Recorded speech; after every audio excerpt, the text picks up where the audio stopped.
లెబనాన్లో Israel లక్ష్యాలు ఏంటి నేను ఇంతకుముందే చెప్పాను. ఒకటి, హిజ్బుల్లా దాడుల నుంచి తమ సరిహద్దు ప్రాంతంలో ఉన్న తమ పౌరుల్ని కాపాడుకోవాలి, వారు సురక్షితంగా తమ ఇళ్ళకు రావాలి.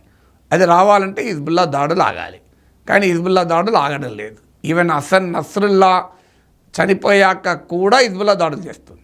హిజ్బుల్లా గెరిల్లా తరహా దాడులు చేస్తోంది కనుక ఇది గ్రౌండ్ ఆపరేషన్ మొదలుపెట్టినా కూడా ఈ దాడులు ఆగడం లేదు.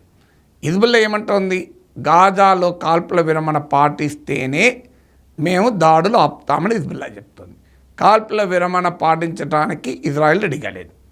ఇజ్రాయెల్ రెడీగా లేదు కనుక హిజ్బుల్లా రెడీగా లేదు. ఈ దాడులు జరుగుతూనే ఉన్నాయి. ఇజ్రాయెల్ పౌరులు ఇప్పటికీ కూడా వేల సంఖ్యలో ప్రజలు తమ ఇళ్లకు రాలేకపోతున్నారు. ఇక రెండో లక్ష్యం ఏంటి, అసలు హిజ్బుల్లా లేని లెబనాన్ని సృష్టిస్తామని. ఇది సాధ్యమా? హిజ్బుల్లా పైన హిజ్బుల్లా కోఫౌండర్ అయిన అబ్బాస్ అల్ ముసావీని ఇజ్రాయిల్ 3 దశాబ్దాల క్రితం అంతం చేసింది. అప్పుడు ఆ ముసావి అంతమయ్యాక హసన్ నస్రుల్లా హిజ్బుల్లా నాయకుడయ్యాడు. కానీ ముసావిని అంతం చేసి హసన్ నస్రుల్లా రూపంలో మరో బలమైన నాయకుడిని హిజ్బుల్లా సృష్టించుకోగలిగింది. దాంతో హిజ్బుల్లా చివరకు 2006 వచ్చే వరకు ఇజ్రాయిలే విరమించుకునేలా చేసింది. సౌత్ లెబనాన్లో తమ ఆక్యుపేషన్ నుంచి ఇజ్రాయిల్ విడ్రా కావాల్సి వచ్చింది.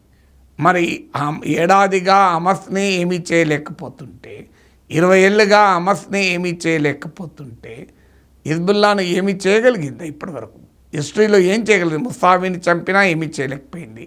ఇప్పుడు హసన్ నస్రుల్లాను చంపితే ఏమైనా చేయగలుగుతుందా? కారణం నేను గతంలో కూడా వీడియోలో చెప్పాను. హమస్ కానీ హిజ్బుల్లా కానీ కేవలం ఒక తీవ్రవాద సంస్థలుగా చూస్తే ఇజ్రాయెల్కు లక్ష్యాలు అందుకోవు. ఎందుకంటే ఈ 2 సంస్థలు కూడా ప్రజలతో మమేకమైన సంస్థలు.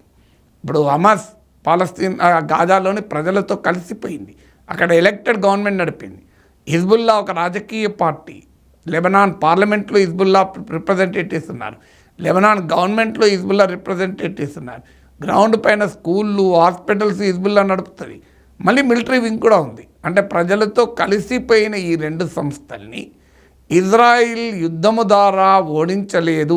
కావాలంటే వినాశము, విధ్వంసము, తీవ్ర నష్టం చేయగలుగుతుంది తప్ప కంప్లీట్గా నాశనం చేయలేదని ఇన్ని దశాబ్దాల చరిత్ర చెప్తోంది. లాస్ట్ 1 ఇయర్లో గాజా యుద్ధం కూడా చెప్పింది.